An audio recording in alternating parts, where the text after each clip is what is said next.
What if Bloodborne was made in 1996, and it was better than the original? Well, solo developer Lilith Walther has answered that question with her recent fan project, Bloodborne PSX. Maybe I'm getting a little ahead of myself. I mean, Bloodborne is widely regarded as one of the best games of all time, so am I really claiming that this demake is better? Let me explain.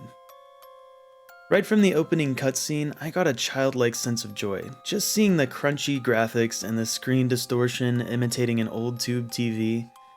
And while it would be super cool to just play Bloodborne with a retro graphics filter on, Bloodborne PSX does not stop there. Let me tell you, the experience of taking control of my character and realizing that the thumbsticks didn't work was surreal. This game is built from the ground up to be a PS1 game, from the camera controls on the shoulder buttons to the gaudy button prompts for visceral attacks. The consumable items even sport this rotating 3D look that was so idiomatic of the PS1 era. You can tell that this game is lovingly crafted to evoke a deep sense of nostalgia, and it hits the mark in every way. But how does it compare with the original Bloodborne? Consider this your spoiler warning if you haven't played the demake.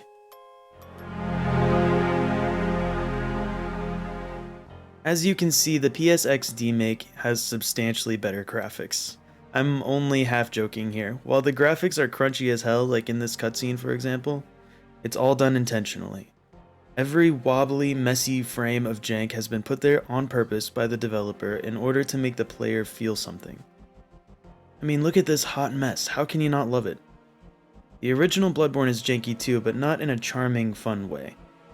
It's more like a, oh crap, we made an awesome game, but the PS4 can't really handle it all that well, and maybe it's not super optimized kind of way. Don't come for me, I love Bloodborne, but come on. Along with the graphical jank, Lilith has also introduced some mechanical jank in the form of what I like to call difficulty of life improvements. Have I said jank too much? For example, as I mentioned earlier, you have to control the camera using the shoulder buttons, and your character's movement can only be controlled with the D-pad.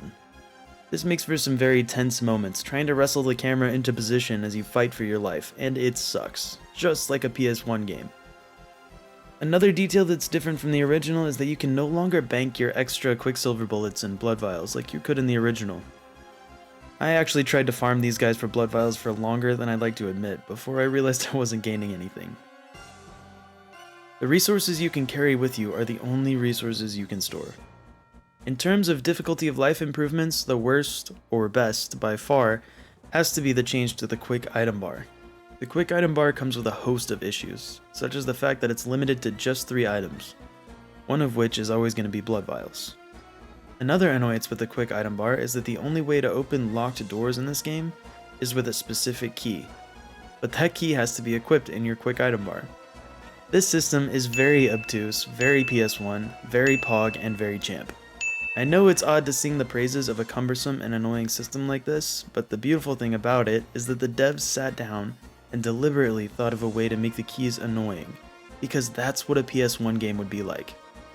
I'll say it again, this game is more than just a retro graphics filter placed over the top of good old Bloodborne. There was a ton of thought that went into making this game feel the way it does, and all of the annoying systems are part of that. I'll quickly note that the game gives you the option to run at any frame rate you choose. But why would you want to? I kept it locked at 20 frames the entire time for authenticity.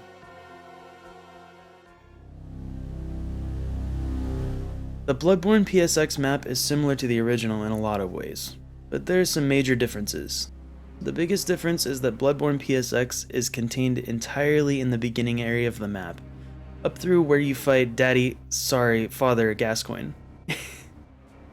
I have no idea if the dev has plans to demake the rest of Bloodborne at some point, but considering that this project took her a year, it's safe to assume that any additional content is not coming in the near future. Hey, just wanted to jump in real quick and let you know, I know I said that future content for Bloodborne PSX would probably not be in the near future, but as I was editing this video, Lilith actually dropped a huge update for the game that includes local and online split screen co-op, which is super awesome. I'll throw in some footage of that, and we'll get back to the video. However, I found the length of the game to be satisfying, even though it was quite short, taking me only 5 hours to complete.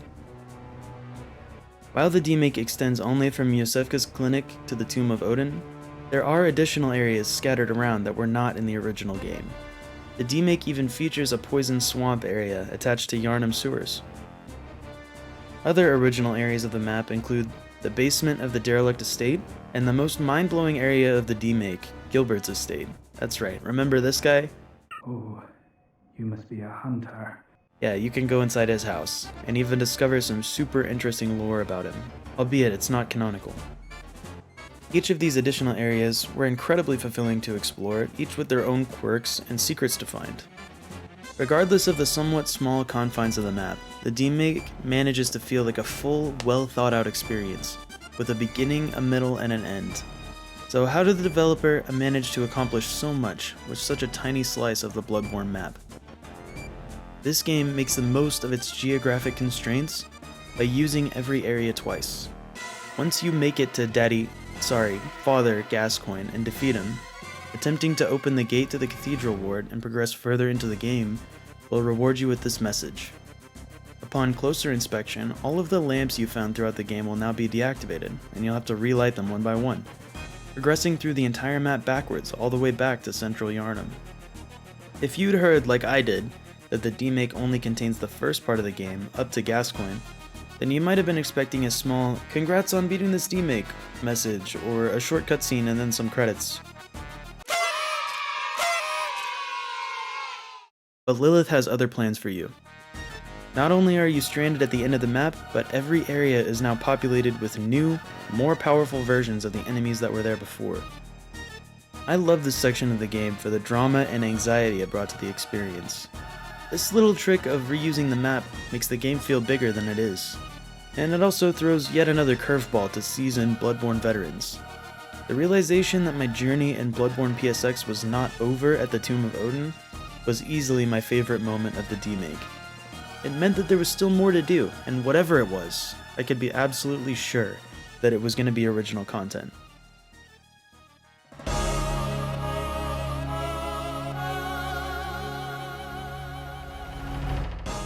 The demake contains two bosses from Bloodborne, the Cleric Beast and Father Gascoigne. It also features one completely original boss, Gilbert the Outsider. The two classic bosses, Gascoigne and the Cleric Beast, are both faithful recreations. What I love about these fights is that they still feel like the original somehow. Obviously, fighting them with a D-pad and obtuse camera controls feels different, and that's the point. But despite the difficulty of life improvements, these fights still feel faithful to the originals. If you're a Bloodborne veteran, you'll feel right at home with these fights. One of my favorite parts of the entire demake was this cutscene where you first encounter Gascoigne. It's such an iconic moment in the original game, and watching the cinematic in the PS1 style just hits different somehow.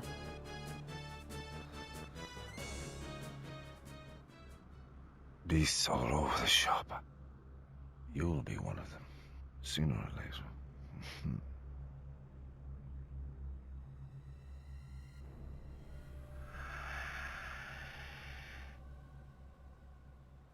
Gascoigne and the Cleric Beast are both amazing fights, but I would be remiss if I didn't discuss Gilbert the Outsider. Gilbert is a satisfying fight. He feels like a Bloodborne boss, which I think speaks to the talent of the dev. Making an original boss that feels like it fits into this world is a remarkable accomplishment. But while I enjoyed fighting Gilbert, the fight was not my favorite thing about him. The best part about Gilbert was uncovering his story. As you explore Gilbert's estate, you learn more and more about him, about his house, and why he's here. These tidbits combined with his pre-existing dialogue paint a heartbreaking picture that climaxes when you finally meet him face to face. I won't spoil the whole Gilbert story here, but I highly recommend you pick up this game and find out for yourself.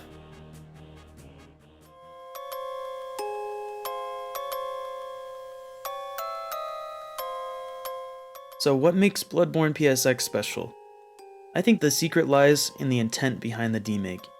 I'm speculating here, but I truly don't think that Lilith Walther ever wanted to make a one-to-one Bloodborne recreation. Beyond that, the game wouldn't be nearly as cool if it was a direct copy. The demake is Bloodborne, sure, but it has its own DNA as well. From the way that the controls and systems have been thoughtfully crafted, to the clever map usage, to the original content. Bloodborne PSX is its own game. Not only does it stand up on its own, I might even venture to say it's as good as the original. Sure, this remake caters to a very specific audience with very specific nostalgia triggers, but I think it's fair to say that for me, as the target audience, this game was a certified banger.